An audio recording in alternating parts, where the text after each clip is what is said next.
ഇങ്ങനെ കൂട്ടിയിട്ട പുല്ലെല്ലാം അവരൊരു ഷേപ്പിൽ കൂടാക്കി മാറ്റുകയാണ്.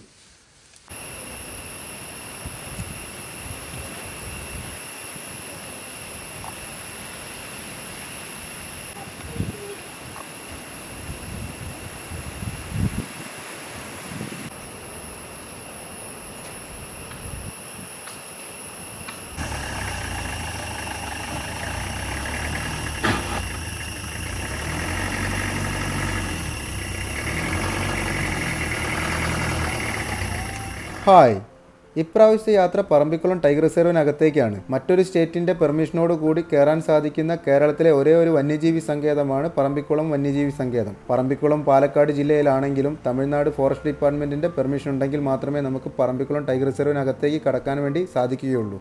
പൊള്ളാച്ചി ഫോറസ്റ്റ് ഡിവിഷന് കീഴിൽ വരുന്ന ആനമല ടൈഗർ റിസർവിൻ്റെ അകത്തുകൂടെ വേണം നമുക്ക് പറമ്പിക്കുളത്തേക്ക് എത്താൻ വേണ്ടിയിട്ട്. അതുകൊണ്ട് തന്നെ നമുക്ക് സേതുമട ചെക്ക് പോസ്റ്റിൽ നിന്ന് ആദ്യം തന്നെ നമ്മൾ എൻട്രി അടയ്ക്കണം. നമുക്ക് വേണ്ട എൻട്രിയും നമ്മൾ വാഹനത്തിൻ്റെ എൻട്രി ഫീസും ക്യാമറ ഫീസും ഒക്കെ അടച്ചിട്ട് വേണം നമുക്ക് ആനമല ടൈഗർ റിസർവിനകത്തേക്ക് കടക്കാൻ വേണ്ടിയിട്ട്. ആനമല ടൈഗർ റിസർവിനകത്ത് കടന്നു കഴിഞ്ഞാൽ പിന്നെ ഇതാ ഇവിടെ റൈറ്റ് സൈഡിലും ഒരു ചെക്ക് പോസ്റ്റ് ഉണ്ട്. ഇവിടെ നമ്മൾ എടുത്തിട്ടുള്ള എൻട്രി ടിക്കറ്റ് കാണിച്ചിട്ട് നമ്മൾ വേണം അകത്തേക്ക് കടക്കാൻ. നമുക്ക് ആനമല ടൈഗർ റിസർവിൻ്റെ അകത്ത് വാഹനം പാർക്ക് ചെയ്യാൻ വേണ്ടിയിട്ട് 200 രൂപ പാർക്കിംഗ് ഫീസ് നമുക്ക് ഇവിടെ അടയ്ക്കേണ്ടതുണ്ട്. ഇനി നമ്മൾ പറമ്പിക്കുളം പോവുകയാണെങ്കിൽ പറമ്പിക്കുളം പോകുമ്പോൾ അവിടെ പാർക്കിംഗ് ഫീസ് അടച്ചാൽ മതി. നമുക്ക് തമിഴ്നാട് ഗവൺമെൻറ്റിൻ്റെ ഇവിടെ പാർക്കിംഗ് അടയ്ക്കേണ്ട. ഞാൻ എന്തായാലും ഇന്ന് ഒരു ദിവസം ഇവിടെ ആനമല ടൈഗർ റിസർവിനകത്ത് ഒരു സ്റ്റേ ഒരുക്കിയിട്ടുണ്ട്. ഈ സ്റ്റേ പ്രോഗ്രാമിൽ താമസിച്ചതിന് ശേഷം മാത്രമാണ് നമ്മൾ പറമ്പിക്കുളത്തേക്ക് പോകുന്നത്. പറമ്പിക്കുളത്തിനെ അപേക്ഷിച്ചിട്ട് ആനമല ടൈഗർ റിസർവിനകത്ത് സ്റ്റേ പ്രോഗ്രാമിന് പൈസ കുറവാണ്. 4592 രൂപയാണ് ഞങ്ങൾക്ക് 2 പേർക്ക് ആയത്. ഞങ്ങൾ ചീറ്റൽ എന്ന് പറഞ്ഞിട്ടുള്ള ഒരു ഓപ്ഷനാണ് ഇവിടെ തിരഞ്ഞെടുത്തിട്ടുള്ളത്. ATR പൊള്ളാച്ചി എന്ന് പറഞ്ഞുള്ള വെബ്സൈറ്റ് വഴി നമുക്ക് ഇവിടെ താമസം ബുക്ക് ചെയ്യാവുന്നതാണ്. അതിൽ ഒരുപാട് ഓപ്ഷൻസ് ഉണ്ട്. അതിൽ ചീത്തൽ എന്ന് പറഞ്ഞിട്ടുള്ള ഒരു സ്റ്റേ ഓപ്ഷനാണ് ഞങ്ങൾ ബുക്ക് ചെയ്തിട്ടുള്ളത്. ഇതിൽ ഏറ്റവും നല്ല ബെസ്റ്റ് ഒരു സ്റ്റേ ഓപ്ഷനായിട്ട് എനിക്ക് റെക്കമെൻഡ് ചെയ്യാനുള്ളത് അമ്പുള്ളി ഇല്ലമാണ്. അമ്പുള്ളി ഇല്ലം കാടിന് കുറച്ചുകൂടെ അകത്തേക്കാണ്. അമ്പുള്ളി ഇല്ലത്തിൻ്റെ ചുറ്റുവട്ടത്ത് തന്നെ ഒരുപാട് ആനിമൽസ് വരാനുള്ള സാധ്യതകളൊക്കെ ഉണ്ട്. നമ്മുടെ വാഹനം ഇവിടെ പാർക്ക് ചെയ്തതിന് ശേഷം നേരെ കാണുന്നത് ഇൻഫർമേഷൻ സെൻ്ററാണ്. ഈ കാണുന്ന ഇൻഫർമേഷൻ സെൻറ്ററിൽ നമ്മുടെ ബുക്കിംഗ് ഡീറ്റെയിലൊക്കെ കാണിച്ചു കൊടുത്തു കഴിഞ്ഞാൽ നമുക്ക് അറേഞ്ച് ചെയ്തിരിക്കുന്ന റൂമും മറ്റ് കാര്യങ്ങളൊക്കെ അവർ കാണിച്ചു തരും. മാത്രമല്ല ഈ ആനമല ടൈഗർ റിസർവിൻ്റെ ഭാഗമായിട്ട് ഇവിടെ ബസ് സഫാരി ഒക്കെ ഉണ്ട്. ബസ് സഫാരി ബുക്ക് ചെയ്യാനും നമ്മുടെ ഇതേ ഇൻഫർമേഷൻ സെൻറ്ററിൽ തന്നെയാണ് വരേണ്ടത്. നമ്മൾ സ്റ്റേ ചെയ്യുന്ന റൂം വരെ നമ്മുടെ സ്വന്തം വാഹനത്തിൽ പോകാവുന്നതാണ് കേട്ടോ. ഇവിടുത്തെ എല്ലാ സ്റ്റേ പ്രോഗ്രാമിലും നമ്മുടെ സ്വന്തം വാഹനമായിട്ട് അതുവരെ പോകാവുന്നതാണ്. നമുക്കൊരു കുഴപ്പമില്ല. നമ്മുടെ സ്വന്തം വാഹനത്തിൽ തന്നെയാണ് നമ്മൾ എല്ലാ സ്റ്റേയിലും എത്തുന്നത്. നമ്മുടെ റൂമിൻ്റെ മുന്നിൽ തന്നെ നമുക്ക് വാഹനം പാർക്ക് ചെയ്യാവുന്നതാണ്. ഈ ലെഫ്റ്റ് സൈഡ് കാണുന്ന പച്ച പുല്ല് വിരിച്ച മൈതാനല്ലേ, ഇതിൽ ഒരുപാട് ആനിമൽസ് വരും എന്നാട്ടോ ഇവർ പറയുന്നത്. ഒരുപാട് മാനും മയിലും അതുപോലെ തന്നെ കാട്ടുപന്നികളും അതിൻ്റെ കുട്ടികളും അങ്ങനെ നല്ല കാഴ്ച തന്നെയാണ് ഇവിടെ. ഇതിൻ്റെ തൊട്ട മേലെ തന്നെയാണ് നമ്മുടെ റൂം. നമ്മുടെ റൂമിലിരുന്നാൽ ഇതെല്ലാം കാണാമെന്നാണ് അവർ പറയുന്നത്. വൈകുന്നേരം ആയിക്കഴിഞ്ഞാൽ എല്ലാ ആനിമൽസും ഇങ്ങോട്ട് ഇറങ്ങും. നമ്മുടെ മുന്നിലൊരു കാട്ടുപന്നി. ഇവിടുത്തെ സ്ഥിരം കാഴ്ചക്കാർ ഈ കാട്ടുപന്നിയും അതിൻ്റെ കുട്ടികളൊക്കെയാണ് കേട്ടോ. നേരെ കാണുന്നത് ഒരു താമസം തന്നെയാണ്. അത് ഗവൺമെൻറ് ഓഫീഷ്യൽ സ്റ്റാഫിന് മാത്രം താമസിക്കാനുള്ള ഒരു ബിൽഡിംഗ് ആണ്. നമ്മൾ താമസിക്കുന്നത് ഇവിടെയാണ്. ഇതാണ് ചീറ്റൽ. ചീറ്റൽ എന്ന് പറഞ്ഞാൽ സ്പോട്ടഡ് ഡീർ തന്നെയാണ്, പുള്ളിമാൻ തന്നെയാണ് ചീറ്റൽ. നമ്മൾ ഇന്ന് താമസിക്കുന്നത് ഇവിടെയാണ്. 1978 പണി കഴിപ്പിച്ച ഈ ഒരു കെട്ടിടം ഇന്ന് ടൂറിസത്തിന് വേണ്ടി തുറന്നു കൊടുത്തിട്ടുണ്ട്. കംപ്ലീറ്റ് മരം കൊണ്ടാണ് കേട്ടോ ഈ ബിൽഡിംഗ് ഉണ്ടാക്കിയിരിക്കുന്നത്. ഇതിൻ്റെ അകം കംപ്ലീറ്റ് മരങ്ങളാണ്. പണ്ട് കാലത്ത് ബ്രിട്ടീഷ് മാതൃകയിലുള്ള കൺസ്ട്രക്ഷൻ തന്നെയാണ് ഇവിടെയുള്ളത്. 1978 കാലഘട്ടങ്ങളിലൊക്കെ ബ്രിട്ടീഷുകാരൊക്കെ നമ്മുടെ നാട് വിട്ടു പോയിട്ട് ഒരുപാട് കാലങ്ങൾ കഴിഞ്ഞു. പക്ഷേ ഇവിടുത്തെ കൺസ്ട്രക്ഷൻ രീതികളൊക്കെ ഈ ഒരു പഴയ രീതി തന്നെയാണുള്ളത്. കംപ്ലീറ്റ് മരം കൊണ്ടുള്ള റൂമാണ്. നല്ല 2 പേർക്ക് കിടക്കാൻ പറ്റുന്ന സുഖമായിട്ടുള്ള ഒരു വലിയൊരു റൂം തന്നെയാണിത്. ഇവിടെ 2 റൂമുകളുണ്ട്. ഈ ചീറ്റൽ എന്ന് പറഞ്ഞിട്ടുള്ള ഈ ഒരു ബിൽഡിങ്ങിൽ 2 റൂമുണ്ട്. നമുക്ക് ഒരു റൂമിനാണ് നമ്മൾ 4592 രൂപ പേ ചെയ്തിരിക്കുന്നത്. നമുക്ക് എക്സ്ട്രാ ഒരാൾക്ക് കൂടെ വേണമെങ്കിൽ അവിടെ പേ അധികം ചെയ്യണം. നല്ല നീറ്റ് ആൻഡ് ക്ലീൻ ബാത്റൂമൊക്കെയാണ്. നല്ല തരക്കേടില്ലാത്ത ഒരു താമസ സൗകര്യം തന്നെയാണ് നമുക്ക് ഈ ഒരു സ്റ്റേ പ്രോഗ്രാമിലുള്ളത്. അപ്പോൾ ഈ ഒരു സ്റ്റേ ബുക്ക് ചെയ്യാനുള്ളത് ATR പൊള്ളാച്ചി എന്ന് പറഞ്ഞിട്ടുള്ള ഒഫീഷ്യൽ വെബ്സൈറ്റ് ഉണ്ട്. ആനമല ടൈഗർ റിസർവിൻ്റെ ഒഫീഷ്യൽ വെബ്സൈറ്റാണ് ATR പൊള്ളാച്ചി എന്ന് പറഞ്ഞിട്ടുള്ളത്. അതിൽ ഒരുപാട് സ്റ്റേ ഓപ്ഷനുണ്ട്. നിങ്ങൾക്ക് ഏത് വേണമെങ്കിലും തിരഞ്ഞെടുക്കാം. പക്ഷേ ഞാൻ നേരത്തെ പറഞ്ഞല്ലോ, ഞാൻ റെക്കമെൻഡ് ചെയ്യുന്നത് അമ്പുള്ളി ഇല്ലമാണ്. ഈ കാണുന്ന റോഡിലൂടെ ഒരു 4-5 കിലോമീറ്റർ വീണ്ടും കാടിനുള്ളിലേക്ക് പോയി കഴിഞ്ഞാലാണ് അമ്പുള്ളി ഇല്ലം. ഈ റോഡിലൂടെ തന്നെയാണ് നമുക്ക് ഈ ആനമല ടൈഗർ റിസർവിൻ്റെ സഫാരിയും പോകുന്നത്. നമുക്ക് ഈ മുന്നിൽ കാണുന്ന ഈ സ്ഥലങ്ങളിലൊക്കെ ആനിമൽസിനെ കാണാൻ വേണ്ടി പറ്റും. പലപ്പോഴായിട്ട് ഈ ഇവിടെയുള്ള സ്റ്റാഫ് ഇവിടെ കരടീനൊക്കെ കണ്ടിട്ടുണ്ട്. നമ്മുടെ റൂമിൻ്റെ സൈഡിൽ തന്നെ ഒരുപാട് സ്പോട്ടഡ് ഡീർ ഉണ്ട് കേട്ടോ. സ്പോട്ടഡ് ഡീർ മാത്രമല്ല, ഇനി ഒരുപാട് കാഴ്ചകൾ കാണിച്ചു തരാം. ഈ വീഡിയോ മുഴുവൻ തന്നെ സ്കിപ്പ് ചെയ്യാതെ കാണണം. നമുക്ക് ഒരുപാട് വെറൈറ്റി കാഴ്ചകൾ നമുക്ക് ഇവിടെ കാണാൻ വേണ്ടി പറ്റുന്നുണ്ട്. നല്ല അടിപൊളി മാൻകൂട്ടമൊക്കെയാണ്. ഇത് നമ്മുടെ തൊട്ടടുത്താട്ടോ, ഇവർക്ക് പേടിയൊന്നുമില്ല. ഒരേ ഫ്രെയിമിൽ മാന്, മയില്, കാട്ടുപന്നി മാത്രമല്ല കേട്ടോ, അതിൻ്റെ കുട്ടികൾ ഒരുപാടുണ്ട്. എന്ത് ഭംഗിയാണ് ഇവരെ കാണാനെന്നറിയോ. കുറേ പന്നികളും അതിൻ്റെ കുട്ടികൾ, ഒരു പന്നിക്ക് ഒരുപാട് കുട്ടികളുണ്ടായിരിക്കും. അതേപോലെ തന്നെ ഇത് അമ്മയും അച്ഛനും ഒക്കെ അടങ്ങുന്ന വലിയൊരു ഫാമിലിയാണെന്നാണ് തോന്നുന്നത്. പന്നി ഒന്നും രണ്ടോ ഒന്നല്ല, തൊട്ടപ്പുറമൊക്കെ ഉണ്ട്. അതിൻ്റെ ഇടയിൽ ഒരുപാട് കുട്ടികൾ ഓടി നടക്കുന്നുണ്ട്. മാത്രമല്ല ഇത് ഇതുപോലെ തന്നെ റോഡ് ക്രോസ് ചെയ്യുന്നത് കാണാൻ നല്ല ഭംഗിയാണ്. നമ്മുടെ തൊട്ടടുത്താട്ടോ. നമുക്ക് അങ്ങനെ ഇവർ ക്യാമറ കാണുമ്പോഴോ അല്ലെങ്കിൽ നമ്മളെ കാണുമ്പോഴോ ഒന്നും വരാതിരിക്കുന്നൊന്നുമില്ല. സാധാരണ വൈൽഡ് ആനിമൽസൊക്കെ നമ്മുടെ മനുഷ്യൻ്റെ പ്രസൻസ് കണ്ടു കഴിഞ്ഞാൽ അത് മാറിപ്പോകാറാണ് പതിവ്. പക്ഷേ ഇവിടെ അങ്ങനത്തെ ഒന്നുമില്ല കേട്ടോ. നമുക്ക് ഇവിടെ വെച്ച് കഴിഞ്ഞാൽ, ക്യാമറ വെച്ച് കഴിഞ്ഞാൽ ഇവരെയൊക്കെ നല്ലോണം നമ്മുടെ ഫ്രെയിമിലാക്കാൻ വേണ്ടി പറ്റും. നല്ല കാഴ്ചകളാണ്. അതുപോലെ തന്നെ നമ്മുടെ തൊട്ട മേലെ, നമ്മുടെ റൂഫിൻ്റെ മേലെയാണ് ഈ മയിലൊക്കെ ഉള്ളത്. പക്ഷേ ഒറ്റ മയിൽ പോലും പീലി വിടർത്തുന്നത് നമുക്ക് കാണാൻ വേണ്ടി സാധിച്ചില്ല. നമ്മൾ ഒരുപാട് വെയിറ്റ് ചെയ്ത് നോക്കി, പക്ഷേ ഒരൊറ്റ മയിലും പീലി വിടർത്തുന്നത് കാണാൻ വേണ്ടി സാധിച്ചില്ല. പക്ഷേ വേറൊരു കാഴ്ച കണ്ടു. നമുക്ക് മയിലും മയിലിൻ്റെ കുട്ടികളും ഒരേ ഫ്രെയിമിൽ. ഇതാ ആ മയിലിൻ്റെ കൂടെ കുറേ കുട്ടികളുണ്ട് കേട്ടോ. ആ കുട്ടികളെയും കൊണ്ട് അത് പോകുന്നുണ്ട്. പക്ഷേ നമ്മുടെ ഇടയ്ക്ക് ഒന്ന് ജസ്റ്റ് ഒന്ന് മൂവ് ചെയ്യുമ്പോൾ നല്ല വിജിലൻ്റ് ആവുന്നുണ്ട് മയിൽ. അതതിൻ്റെ കുട്ടികളുള്ളതുകൊണ്ടായിരിക്കണം. കുട്ടികളുള്ളതുകൊണ്ട് തന്നെ ആയിരിക്കണം നമ്മളെ കാണുമ്പോൾ അത് ജസ്റ്റ് ഒന്ന് നോക്കുന്നത്. ഒരു രസകരമായ കാഴ്ചയാണ്. പന്നി പ്രസവിക്കുന്നതിന് 4 ദിവസം മുന്നേ അതിനെ ഒരുക്കുന്ന രീതിയാണ്. പന്നി പ്രസവിക്കുന്നത് ഇതുപോലത്തെ പുല്ലും കൂനേൻ്റെ ഉള്ളിലാണ്. മറ്റു പന്നികളൊക്കെ കുറച്ച് പുല്ല് കൊണ്ടുവന്ന് അങ്ങനെ കൂട്ടിയിടും. അതിൻ്റെ അടിയിലാണ് മറ്റ് പ്രസവിക്കാനായ പന്നി കിടക്കുന്നത്. അപ്പോൾ ഏകദേശം ഒരു 4 ദിവസം മുന്നേ, പന്നി പ്രസവിക്കുന്നതിൻ്റെ ഡെലിവറീൻ്റെ ഒരു 4 ദിവസം മുന്നെയാണ് ഈ ഒരു പ്രവൃത്തി ഉള്ളത്. മറ്റു പന്നികളെല്ലാം കൂടെ ഇതുപോലെ തന്നെ പുല്ല് പറിച്ചിട്ട് ഒരു സ്ഥലത്ത് കൂട്ടിയിടും. നമ്മുടെ പ്രസവിക്കാനായ പന്നി ആ സൈഡിൽ കിടന്നുറങ്ങുന്നുണ്ട്. കിടന്നുറങ്ങുകയാണോ എന്നറിയില്ല. അപ്പം അയാൾ ഇതുപോലെ പുല്ല് റെഡിയായ ആ പന്നീനെ അതിൻ്റെ മുകളിൽ കൊണ്ടുവന്ന് വെച്ചിട്ട് അതിൻ്റെ മുകളിൽ ബാക്കി പുല്ലിട്ട് മൂടുന്നതാണ് ഇവരുടെ രീതി.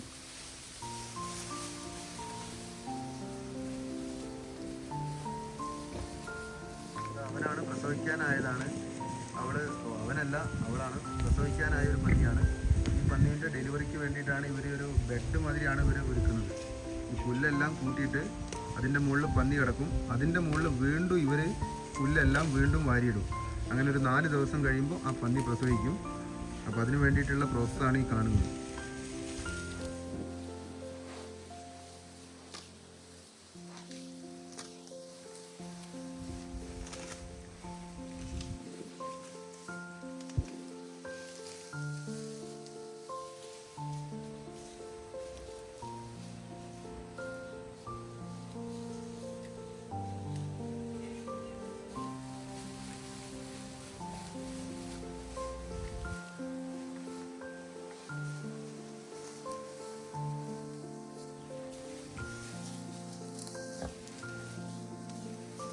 ഇങ്ങനെ കൂട്ടിയിട്ട പുല്ലെല്ലാം അവരൊരു ഷേപ്പിൽ കൂടാക്കി മാറ്റുകയാണ്. അപ്പം പുല്ലെല്ലാം ആദ്യം അവർ ഇതുപോലെ തന്നെ കടിച്ച് വലിച്ച് ഒരു സ്ഥലത്ത് കൊണ്ടുവന്നിട്ട് അതൊരു ഷേപ്പാക്കി മാറ്റും, അതൊരു കൂടാക്കി മാറ്റും. ഇതാണ് പന്നി പ്രസവിക്കാൻ കിടക്കുന്ന കേജാണത്. അയാൾ കൊണ്ടുവരുന്ന പുല്ലുകളൊക്കെ അവിടെ കൂട്ടിയിടും. മറ്റുള്ള പന്നികളൊക്കെ അതുപോലെ തന്നെ പുല്ല് കൊണ്ടുവരുന്നുണ്ട്. മറ്റൊരാൾ കണ്ടില്ലേ, ഇതോടെ ഒരു ഷേപ്പാക്കുകയാണ്. അപ്പോൾ അങ്ങനെ ഷേപ്പാക്കി അങ്ങനെ ഒരു കേജ് രൂപത്തിലാക്കിയിട്ടാണ് നമ്മൾ നേരത്തെ കണ്ട ആ പന്നി ഇതിൻ്റെ ഉള്ളിൽ കയറുക. പ്രസവിക്കാനായ പന്നി ഇതിൻ്റെ ഉള്ളിൽ കയറിയിട്ട് വീണ്ടും അതിൻ്റെ മേലെ ഇവർ പുല്ലിട്ട് മൂടും. അങ്ങനെ അതൊരു 4 ദിവസം കഴിയുമ്പോൾ അതിൻ്റെ ഡെലിവറി, പ്രസവമാവും. അങ്ങനെ കുഞ്ഞുങ്ങൾ സുരക്ഷിതമായിട്ട് തന്നെ അവർക്ക് വീണ്ടെടുക്കാൻ വേണ്ടി പറ്റും. നിറയെ കുഞ്ഞുങ്ങളുണ്ടാവും.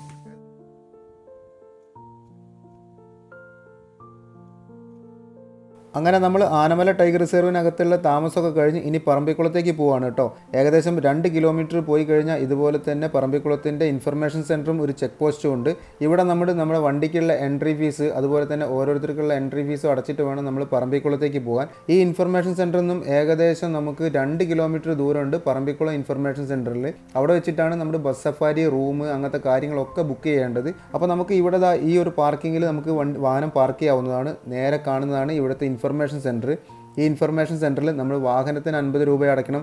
അതുപോലെ തന്നെ നമുക്ക് ഒരാൾക്ക് 50 രൂപ അടയ്ക്കണം. അതുപോലെ തന്നെ ക്യാമറ ഉണ്ടെങ്കിൽ ക്യാമറയ്ക്കും എൻട്രി ഫീസ് അടയ്ക്കണം. പക്ഷേ നമുക്ക് സേതുമട ചെക്ക് പോസ്റ്റിൽ ഇതിനും അധികമായിരുന്നു കേട്ടോ. എൻട്രി ഫീസും വാഹനത്തിൻ്റെ പൈസയും ക്യാമറേൻ്റെ പൈസയും ഒക്കെ. നമുക്ക് ക്യാമറ പാർക്കിംഗ് ഫീ മാത്രം 200 രൂപ നമ്മളവിടെ കൊടുത്തിരുന്നു. പക്ഷേ നമുക്ക് ഈ പറമ്പിക്കുളത്ത് അത്ര വേണ്ട.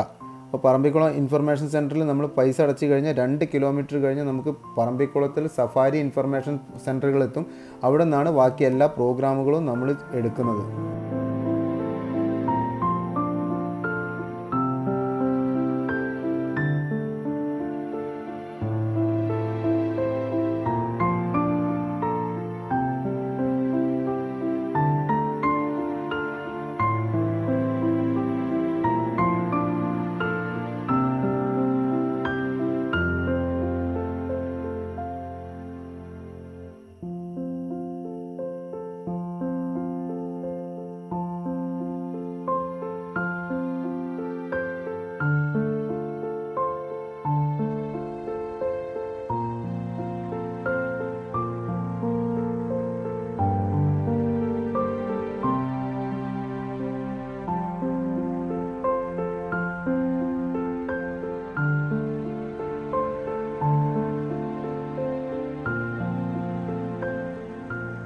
നമ്മളങ്ങനെ പറമ്പിക്കുളം ടൈഗർ റിസർവിലേക്കുള്ള എൻട്രി ഫീസൊക്കെ അടച്ച് നമ്മൾ നേരെ 2 കിലോമീറ്റർ കാടിനകത്തിലൂടെ വന്നു കഴിഞ്ഞാൽ നമുക്ക് ഇതുപോലെ തന്നെ പാർക്കിംഗ് സ്പേസ് എത്തും. ഈ പാർക്കിംഗ് സ്പേസിൽ നമ്മുടെ വാഹനം പാർക്ക് ചെയ്ത് കഴിഞ്ഞാൽ ഈ ഇൻഫർമേഷൻ സെൻറ്ററിലാണ് ബാക്കി എല്ലാ ഡീറ്റെയിലും നമ്മൾ കൊടുക്കേണ്ടത്. നമുക്ക് റൂം ബുക്ക് ചെയ്തിട്ടുണ്ടെങ്കിൽ ബുക്കിംഗ് ഡീറ്റെയിൽ ഇവിടെ കൊടുക്കണം. സഫാരി വേണമെങ്കിൽ സഫാരി ഇവിടുന്ന് ബുക്ക് ചെയ്യണം. സഫാരി ഇവിടെ വന്നു കഴിഞ്ഞാൽ നമുക്ക് ഇവിടുന്ന് ടിക്കറ്റ് കിട്ടും. മറ്റൊരുപാട് പ്രോഗ്രാമുകൾ ഇവിടെ ഉണ്ട് കേട്ടോ. സൈക്ലിംഗ് ഉണ്ട്, നമുക്ക് അതുപോലെ തന്നെ വ്യത്യസ്ത തരം സ്റ്റേ പ്രോഗ്രാമുകൾ ഇവിടെ ഉണ്ട്. ഇവിടുത്തെ സ്റ്റേ പ്രോഗ്രാമിനൊക്കെ പൈസ കൂടുതലാണെങ്കിലും പക്ഷേ അടിപൊളി വൈബാണ്. കാടിൻ്റെ അത്രയും ഉള്ളിലാണ് ഇവിടെ സ്റ്റേകളൊക്കെ ഉള്ളത്. ഭാഗ്യമുണ്ടെങ്കിൽ ടൈഗറിനെ സ്പോട്ട് ചെയ്യാം എന്നുള്ളത് ഭാഗ്യമാണ്.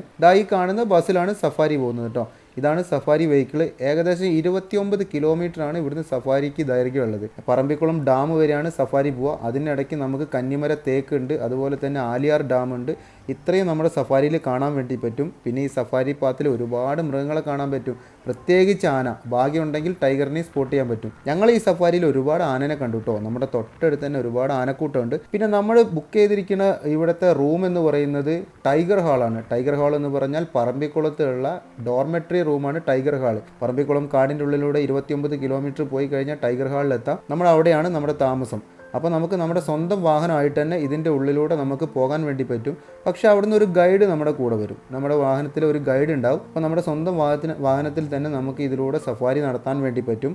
ഈ വഴിയിലൂടെ റൈറ്റിൽ പോയി കഴിഞ്ഞാൽ പെരുവാരിപ്പള്ളം ഡാം എന്ന് പറഞ്ഞിട്ടുള്ള ഒരു ഡാം സൈറ്റ് കൂടെ ഉണ്ട്. നമുക്ക് അതുകൂടെ കണ്ടിട്ട് നമുക്ക് വരാം. നമുക്ക് നേരെ സ്ട്രെയിറ്റ് ആയിരുന്നു പോകേണ്ടിയിരുന്നത്. നമുക്ക് ഇതിലൂടെ റൈറ്റ് തിരിഞ്ഞു കഴിഞ്ഞാൽ പെരുവാരിപ്പള്ളം ഡാമും അതുപോലെ തന്നെ ആ റൈറ്റ് സൈഡിൽ കാണുന്ന ഒരു ദ്വീപാണ് കേട്ടോ. അവിടെ ഒരു സ്റ്റേ ഓപ്ഷൻ ഉണ്ട്. ഈ കാണുന്ന ചങ്ങാടത്തിൽ പോകാൻ വേണ്ടി പറ്റും. പെരുവാരി ഐലൻഡിൻ്റെ അകത്ത് ഒരു സ്റ്റേ ഓപ്ഷൻ കൂടെ ഉണ്ട്. പറമ്പിക്കുളം ടൈഗർ റിസർവിൻ്റെ ഒഫീഷ്യൽ വെബ്സൈറ്റ് വഴി നമുക്കത് ബുക്ക് ചെയ്യാവുന്നതാണ്. പെരുവാരി ഐലൻഡ് നെസ്റ്റ് എന്നാണ് അതിൻ്റെ പേര്. അതുപോലെ തന്നെ പറമ്പിക്കുളം ആനപ്പാടിയിൽ എത്തിക്കഴിഞ്ഞാൽ വീട്ടിക്കുന്ന് ഐലൻഡ് കൂടെ ഉണ്ട് കേട്ടോ. വീട്ടിക്കുന്ന് ഐലൻഡിലെ സ്റ്റേ ഓപ്ഷൻ എന്ന് പറയുന്നത് അടിപൊളിയാണ്. വീട്ടിക്കുന്ന് ഐലൻഡിലെ സ്റ്റേയും നമുക്ക് ഈ ഒഫീഷ്യൽ വെബ്സൈറ്റ് വഴി ബുക്ക് ചെയ്യാവുന്നതാണ്. അങ്ങനെ നമ്മൾ പെരുവാരിപ്പള്ളം ഡാമിൻ്റെ മുകളിൽ കയറി ഒരുപാട് ഫോട്ടോസൊക്കെ എടുത്തു. അതിൻ്റെ കാച്ച്മെൻറ്റ് ഏരിയയും റിസർവോയറൊക്കെ കണ്ടു. ഈ റിസർവോയറിൽ നിന്ന് നോക്കിക്കഴിഞ്ഞാൽ നമുക്ക് പെരുവാരി ഐലൻഡ് കാണാം കേട്ടോ. ഈ റിസർവോയറിലൂടെ തന്നെയാണ് പെരുവാരി ഐലൻഡിലേക്കുള്ള ചങ്ങാടം പോകുന്നത്. ബാംബു ഡ്രാഫ്റ്റ് ഉപയോഗിച്ചിട്ട് തന്നെയാണ് പെരുവാരി ഐലൻഡിലേക്ക് പോകുന്നത്. നമ്മളങ്ങനെ ഇവിടുന്ന് തിരിച്ചു പോകാം കേട്ടോ. ഡാമൊക്കെ കണ്ടു, ഡാം സൈറ്റ് കണ്ടു, ഒരുപാട് ഫോട്ടോസൊക്കെ എടുത്തു. ഇനി നമ്മൾ തിരിച്ചു പോവാണ്. തിരിച്ചു പോകുമ്പോൾ നമുക്ക് ഒരുപാട് ആനിമൽസിനൊക്കെ കാണാൻ വേണ്ടി സാധിക്കുന്നുണ്ട് കേട്ടോ. നമ്മൾ പോകുന്ന റൂട്ടിലൊക്കെ ഒരുപാട് ആനിമൽസ് ഉണ്ട്. പറമ്പിക്കുളം സഫാരി എന്ന് പറയുന്നത് ഒരുപാട് ദൈർഘ്യമുള്ള സഫാരിയാണ്. അടിപൊളി ഒരു വൈബ് തന്നെയാണ് നമുക്ക് ആ സഫാരിയിൽ. നല്ല കാഴ്ചകളൊക്കെയാണ്. നമ്മൾ പോകുന്ന ഈ ഒരു റൂട്ടിൽ തന്നെയാണ് ആ ഒരു കുട്ടിക്കൊമ്പനും അതിൻ്റെ ബാക്കിൽ അതിൻ്റെ അമ്മയുണ്ട് കേട്ടോ. അതിൻ്റെ ബാക്കിൽ തന്നെ അതിൻ്റെ അമ്മയുണ്ട്. നമ്മുടെ റൂട്ടിൽ നിന്ന് ഏകദേശം ഒരു 50 മീറ്റർ ഉള്ളോട്ടാണ് അവനുള്ളത്. ഒരു ചെറിയൊരു കുട്ടിക്കൊമ്പൻ. ആ കുട്ടിക്കൊമ്പനെ ഞങ്ങൾ കുറേ നേരം നോക്കിയിരുന്നു കേട്ടോ. നല്ല ഷേപ്പാണ്, നല്ല ഭംഗിയുണ്ട് കാണാൻ. കുറേ നേരം നോക്കി നിന്ന് ഞങ്ങൾ അങ്ങനെ തിരിച്ചു പോവാണ്. തിരിച്ചു പോകുമ്പോൾ നമുക്ക് ഇങ്ങനെ വഴിയിൽ കാണാൻ പറ്റുന്ന ഒരു സ്റ്റേ ഓപ്ഷൻ തന്നെയാണ് ഇതും. ഇത് തൂണക്കടവിലുള്ള ട്രീ ടോപ്പ് ഹട്ടാട്ടോ. ട്രീ ടോപ്പാണ് ഇത്. ഇപ്പം ഓപ്പൺ അല്ല, പക്ഷേ ഇത് മുൻകാലങ്ങളിലൊക്കെ കൊടുത്തിട്ടുണ്ടായിരുന്നു. ഇതിപ്പോൾ റിന്യൂവേഷൻ വർക്കിന് വേണ്ടിയിട്ട് ക്ലോസ് ചെയ്തിട്ടാണ്. ഇത് റിന്യൂവേഷൻ വർക്കൊക്കെ കഴിഞ്ഞു എന്നാണ് എനിക്ക് തോന്നുന്നത്. നല്ല നീറ്റായിട്ട് അവിടെ മെയിൻറ്റെയിൻ ചെയ്തിട്ടുണ്ട്. തൂണക്കടവ് ട്രീ ടോപ്പ് ഹട്ടാണ് ഇത്. ഈ ഒരു സ്റ്റേ ഓപ്ഷനും അടിപൊളിയാണ് കേട്ടോ. ഇതിൻ്റെ ബാൽക്കണിയിൽ ഇരുന്ന് കഴിഞ്ഞാൽ റിസർവോയറിലേക്ക് നോക്കിയിരുന്ന ഒരുപാട് കാഴ്ചകൾ കാണാൻ വേണ്ടി പറ്റും. നല്ല ഭംഗിയാണ്. ഈ ഒരു സ്റ്റേ ഓപ്ഷന് ബുക്ക് ചെയ്യുന്നത് പറമ്പിക്കുളത്തിൻ്റെ ഒഫീഷ്യൽ വെബ്സൈറ്റ് വഴി തന്നെയാണ്. ഈ കാണുന്നതാണ് തൂണക്കടവ് ഡാം. ഈ തൂണക്കടവ് ഡാം കഴിഞ്ഞ് കുറച്ചുകൂടെ മുന്നോട്ട് പോയിട്ട് റൈറ്റിലേക്ക് തിരിഞ്ഞാൽ കന്നിമരത്തേക്കിലേക്ക് പോകുന്ന വഴിയാണ്. കന്നിമരത്തേക്ക് എന്ന് പറഞ്ഞാൽ ലോകത്തിലെ തന്നെ ഏറ്റവും പഴക്കം ചെന്ന തേക്കുമരമാണ്. ഈ കാണുന്ന വഴിയിലൂടെ കുറച്ച് ദൂരം പോയി കഴിഞ്ഞാൽ നമുക്ക് കന്നിമരത്തേക്ക് കാണാൻ വേണ്ടി പറ്റും. ഒരുപാട് സഞ്ചാരികൾ കന്നിമരത്തേക്ക് കാണാൻ വേണ്ടി വരാറുണ്ട്. വിദേശികളും സ്വദേശികളുമായിട്ടുള്ള ഒരുപാട് യാത്രക്കാർ വരാറുണ്ട്. അപ്പോൾ നമുക്ക് ഈ വഴിയിലൂടെ കുറേ ദൂരം പോകാനുണ്ട് കന്നിമരത്തേക്ക് കാണാൻ വേണ്ടിയിട്ട്. അപ്പോൾ നമ്മൾ പോകുന്ന വഴിയിൽ നമ്മുടെ കൂടെയുള്ള ഒരു വാഹനം ഇതുപോലെ ചളിയിലേക്ക് വീണുപോയി.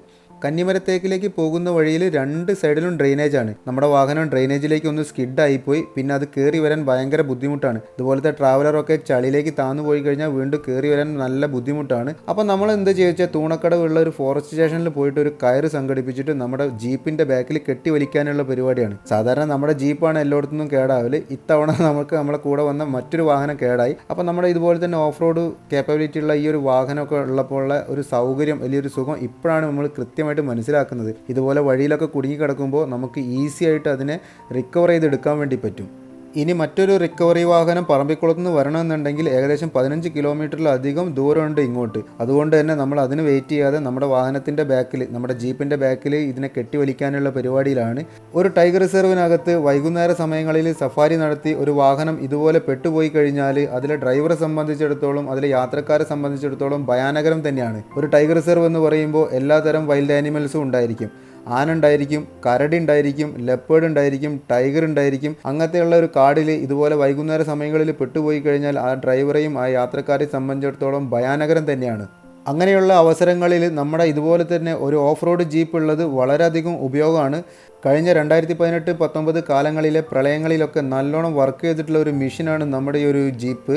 കാട്ടിലൂടെ യാത്ര ചെയ്യാനും സാധാരണ റോട്ടിലൂടെയൊക്കെ യാത്ര ചെയ്യാൻ തീരെ കംഫർട്ടല്ലാത്ത ഈ ഒരു വെഹിക്കിൾ ഞാൻ ഇപ്പോഴും കൊണ്ടു നടക്കാനുള്ള ഒരു പ്രധാന കാരണം ഇതാണ്. അങ്ങനെ നമ്മുടെ വാഹനം അതിനെ കെട്ടിവലിച്ച് നമ്മൾ പുറത്തേക്ക് എത്തിച്ചു കേട്ടോ.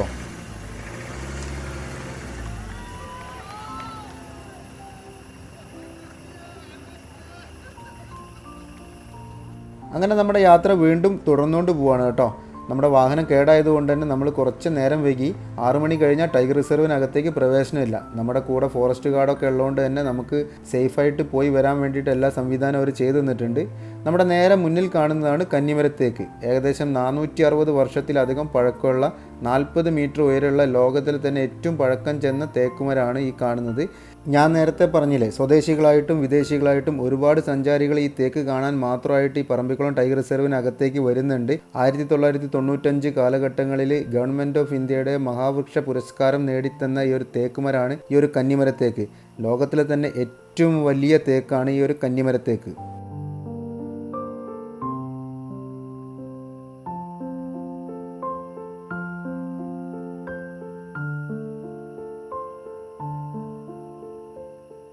കന്നിമരത്തേക്കിനും പഴക്കം ചെന്ന ഒരു തേക്ക് ഇവിടെ ഉണ്ടായിരുന്നു.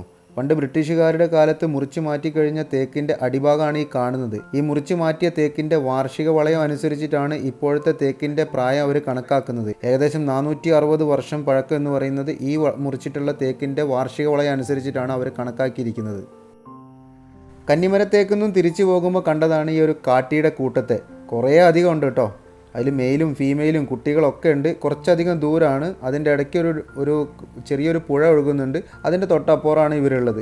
നമ്മൾ കുറച്ച് ദൂരമാണ്. ക്യാമറ ഒരുപാട് സൂം ചെയ്തിട്ടൊക്കെ എടുക്കേണ്ടി വന്നു. പക്ഷേ ഒരുപാടുണ്ട് കേട്ടോ. നല്ല സൈസ് ഉള്ളതുണ്ട്, കുട്ടികളുണ്ട്, എല്ലാം ഉണ്ട്. നമ്മൾ കുറേ നേരം അവയെ നോക്കിയിരുന്നു. നമ്മളിങ്ങനെ നോക്കി നിൽക്കുന്നത് കൊണ്ട് അവർക്ക് ഡിസ്റ്റർബൻസ് ഒന്നുമില്ല. അപ്പോൾ അതുകൊണ്ട് തന്നെ നമ്മൾ കുറേ നേരം അതിനെങ്ങനെ നോക്കിയിരുന്നു. അതിങ്ങനെ പുല്ല് നിന്നുകൊണ്ടിരിക്കുന്നുണ്ട്. ഒരു കാരണവശാലും നമ്മൾ വാഹനത്തിൽ നിന്ന് പുറത്തിറങ്ങരുത് കേട്ടോ. ആ കാര്യം മാത്രം നമ്മൾ ശ്രദ്ധിക്കേണ്ടേ ഉള്ളൂ. നമ്മുടെ കാട്ടിലൂടെ സഞ്ചരിക്കുമ്പോൾ ഒരു കാരണവശാലും വാഹനത്തിൽ നിന്ന് പുറത്തിറങ്ങരുത്. ചില കാടുകളിലൊക്കെ വാഹനം നിർത്തി കാണാൻ വേണ്ടി പറ്റില്ല. ചില PWD റോഡൊക്കെ കാടിനകത്തു കൂടെ പോകുന്നുണ്ടല്ലോ, വയനാട് അങ്ങനെ പല സ്ഥലങ്ങളിലും. അപ്പോൾ കാടിൻ്റെ ഉള്ളിൽ വാഹനങ്ങൾ നിർത്തിയിടാൻ പറ്റാത്ത സ്ഥലങ്ങളുണ്ട്. ഇത് നമ്മുടെ സഫാരി പാത്താണ്. വാഹനങ്ങൾ കാടിൻ്റെ ഉള്ളിലേക്കുള്ള സഫാരി പാത്താണ്.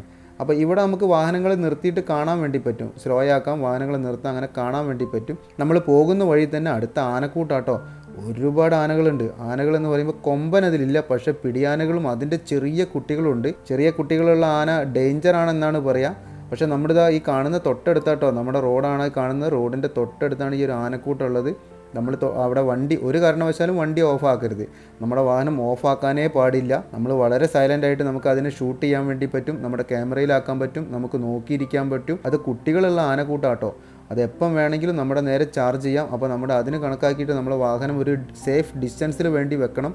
ആദ്യം നമ്മുടെ സേഫ്റ്റി നമുക്ക് ഉറപ്പാക്കുക, എന്നിട്ട് നമുക്ക് കാഴ്ചകൾ കാണാം.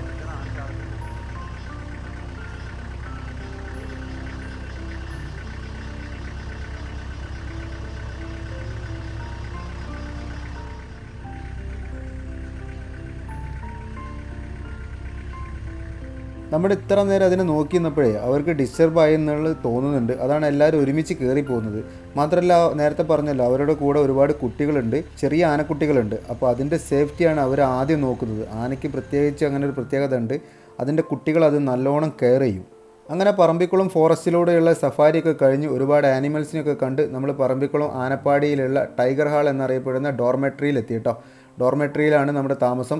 ഇനി അടുത്ത ദിവസത്തെ ടൈഗർ ട്രയൽ എന്ന് പറഞ്ഞിട്ടുള്ള ഒരു പ്രോഗ്രാമാണ് നമ്മൾ ഈ പോകുന്നത്. കാട്ടിലൂടെയുള്ള ട്രക്കിംഗ് പ്രോഗ്രാമാണ് ടൈഗർ ട്രയൽ. അപ്പോൾ ഈ ടൈഗർ ട്രയൽ സാധാരണ ഈ ഒരു റൂട്ടിലല്ല ഇവർ പോകാറുള്ളത്. സാധാരണ പോകുന്നത് വഴി നമ്മൾ കന്നിമരത്തേക്കിൻ്റെ അതിലൂടെ പോയിട്ട് വരാറാണ് പതിവ്. ഇപ്പോൾ നല്ല മഴ ആയതുകൊണ്ട് തന്നെ കുറച്ചുകൂടെ ചാൻസ് ഉള്ള സൈറ്റിങ്ങിന് കുറച്ചുകൂടെ ചാൻസ് ഉള്ള മറ്റൊരു റൂട്ടിലൂടെയാണ് നമ്മൾ ഈ പോകുന്നത്. ജിമ്മി ചേട്ടനാണ് കേട്ടോ നമ്മുടെ ഗൈഡ്. ജിമ്മി ചേട്ടൻ്റെ കൂടെയാണ് നമ്മൾ പോകുന്നത്. നമ്മുടെ ടീമിനെ ഞങ്ങളൊന്ന് പരിചയപ്പെടുത്തി തരാം. എർത്തിങ്സ് നേച്ചർ ഫൗണ്ടേഷൻ ENF എന്ന് പറഞ്ഞിട്ടുള്ള ടീമിൻ്റെ കൂടെയാണ് ഈ പ്രാവശ്യത്തെ ഫോറസ്റ്റ് സഫാരിയൊക്കെ നമ്മൾ നടത്തുന്നത്. ENFനെ കുറിച്ചിട്ട് നമ്മൾ കുറേ മുന്നേത്തെ വീഡിയോയിലൊക്കെ ചെയ്തിട്ടുള്ളതാണ്. നമ്മൾ കുറേ ഫോറസ്റ്റ് റീസ്റ്റോറേഷൻ വർക്കും ഫോറസ്റ്റ് സഫാരി പെയ്ഡ് ക്യാമ്പ് ഇതൊക്കെയാണ് നമ്മൾ മെയിനായിട്ട് ചെയ്യാറുള്ളത്. നിങ്ങൾക്ക് എർത്തിങ് നേച്ചർ ഫൗണ്ടേഷൻ്റെ കൂടെ ചേർന്നിട്ട് ഇതുപോലെ തന്നെ കാടിനുള്ളിലെ സേവന പ്രവർത്തനങ്ങളും ഇതുപോലെ തന്നെ പെയ്ഡ് ക്യാമ്പുകളും ട്രക്കിങ്ങും ഫോറസ്റ്റ് സഫാരിയൊക്കെ ചെയ്യാൻ ആഗ്രഹിക്കുന്നുണ്ടെങ്കിൽ നിങ്ങൾക്ക് ENFൽ ജോയിൻ ചെയ്യാവുന്നതാണ്. ENF എന്ന് പറഞ്ഞാൽ ഒരു വാട്സപ്പ് കൂട്ടായ്മയാണ്. അപ്പോൾ ആ വാട്സപ്പ് കൂട്ടായ്മയിൽ ജോയിൻ ചെയ്യാനുള്ള വാട്സപ്പ് ഗ്രൂപ്പിൻ്റെ ലിങ്ക് ഞാൻ ഈ വീഡിയോയുടെ ഡിസ്ക്രിപ്ഷനിൽ കൊടുത്തേക്കാണ് കേട്ടോ.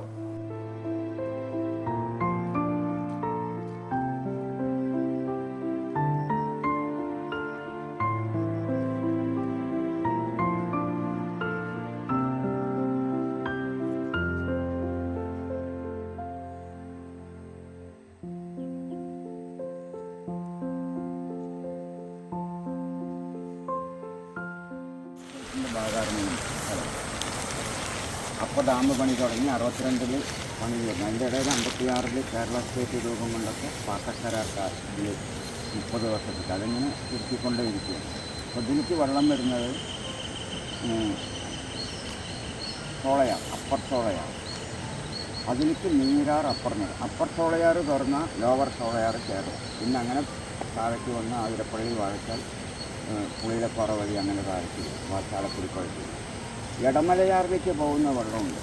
മലയാറ്റൂർ ബീച്ചിൻ്റെ മുകളിൽ നീരാർ, അപ്പർ നീരാർ അത് തുറന്ന് ഇടമലയാറിലേക്ക് ചേർന്നു. ആ വെള്ളത്തിനെ തിരിച്ച് ചോളയാർ കൊണ്ടുവന്ന് നേരെ വാൾപ്പാറ കൊണ്ടുപോയി പവർ എടുത്തിട്ട് പറമ്പിയാറിലേക്ക് പോകും.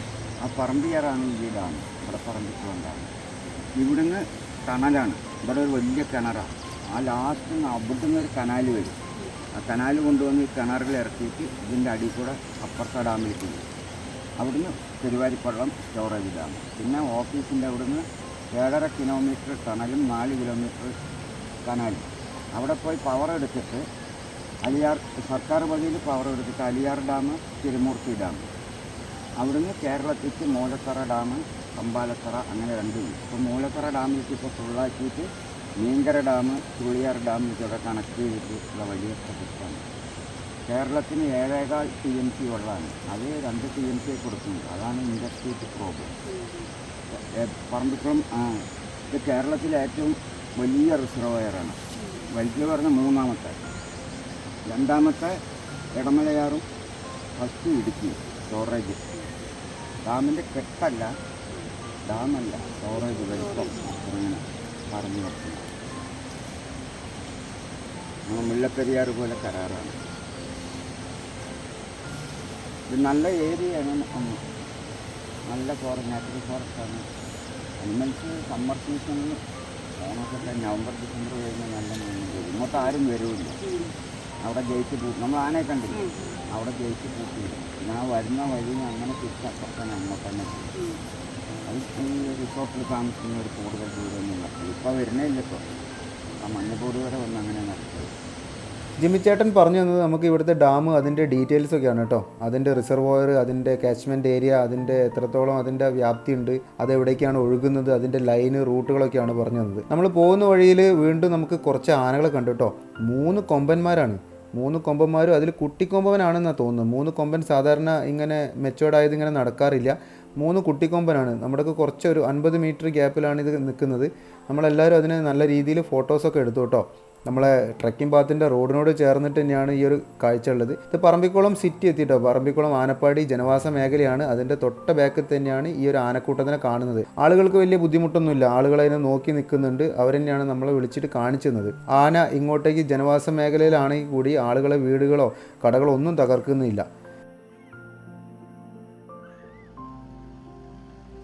പറമ്പിക്കുളത്തേക്ക് 2 ബസ് സർവീസ് ഉണ്ട് കേട്ടോ. പൊള്ളാച്ചിയിൽ നിന്ന് ആരംഭിക്കുന്ന ഈ ഒരു തമിഴ്നാട് ഗവൺമെൻറ്റിൻ്റെ ഈ ഒരു ബസ്സും പിന്നെ പാലക്കാട് നിന്ന് ആരംഭിക്കുന്ന KSRTC ബസ്സുമാണ് പറമ്പിക്കുളത്തേക്കുള്ള 2 ബസ് സർവീസ്.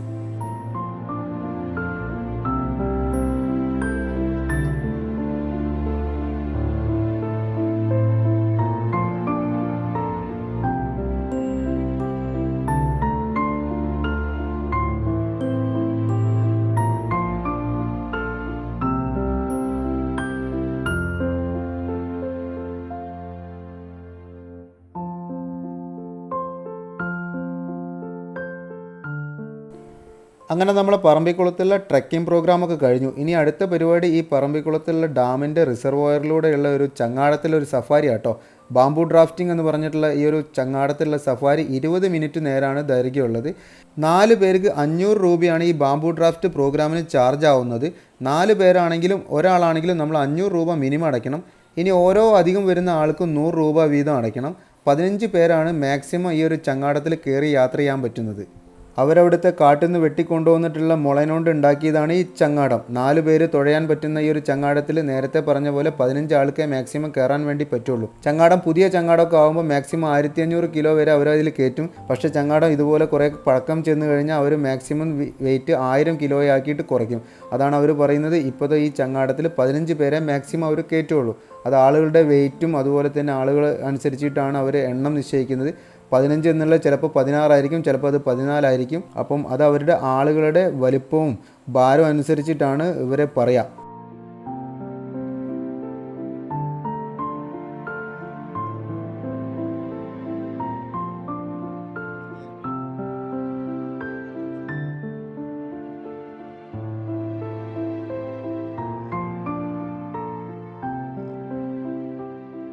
ആ നേരെ കാണുന്നതാണ് വീട്ടിക്കുന്ന് ഐലൻഡ്. വീട്ടിക്കുന്ന് ഐലൻഡിൽ സ്റ്റേ ഓപ്ഷൻ ഉണ്ട് കേട്ടോ. നമുക്ക് ഒരു ദിവസം താമസിക്കാൻ വേണ്ടി പറ്റും. വീട്ടിക്കുന്ന് ഐലൻഡിൽ താമസിക്കണമെന്നുണ്ടെങ്കിൽ പറമ്പിക്കുളത്തിൻ്റെ ഒഫീഷ്യൽ വെബ്സൈറ്റ് വഴി നമുക്ക് ബുക്ക് ചെയ്യാവുന്നതാണ്. അവിടേക്ക് പോകണമെന്നുണ്ടെങ്കിൽ ഇവിടെ ഇതുപോലെ തന്നെ ചെറിയ തോണിയുണ്ട്. ചെറിയ തോണിയിൽ നമുക്ക് അതിലേക്ക് പോകാൻ വേണ്ടി പറ്റും. വേനൽക്കാലം ആയിക്കഴിഞ്ഞാൽ റിസർവോയറിലെ വെള്ളമൊക്കെ കുറയും. അപ്പോൾ സ്വാഭാവികമായിട്ട് ഒരുപാട് ആനിമൽസിനെയൊക്കെ ഇതിൻ്റെ വക്കത്ത് കരയിലൊക്കെ കാണാമെന്നാണ് ഇവർ പറയുന്നത്. വീട്ടിക്കുന്ന് ഐലൻഡിലേക്കും ചില സമയങ്ങളിൽ ആനയൊക്കെ കടക്കാറുണ്ട്. നമ്മളെ ചങ്ങാടത്തിൻ്റെ പുറകിലൂടെ പോകുന്ന ആ കാണുന്ന തോണിയിലാണ് വീട്ടിക്കുന്ന് ഐലൻഡിലേക്കുള്ള സഞ്ചാരികളെ കൊണ്ടുപോകുന്നത്.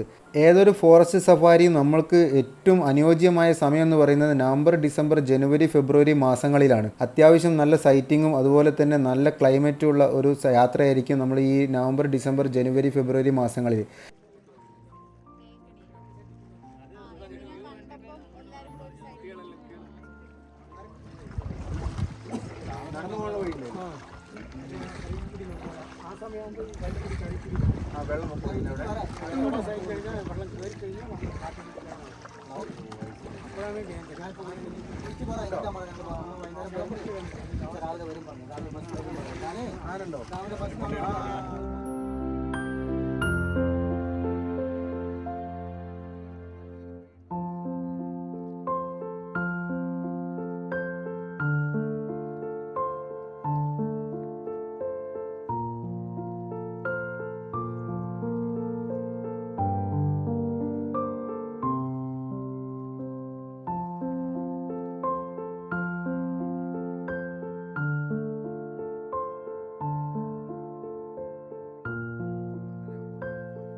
അങ്ങനെ നമ്മൾ ബാംബു ഡ്രാഫ്റ്റ് പരിപാടിയും കഴിഞ്ഞു കേട്ടോ.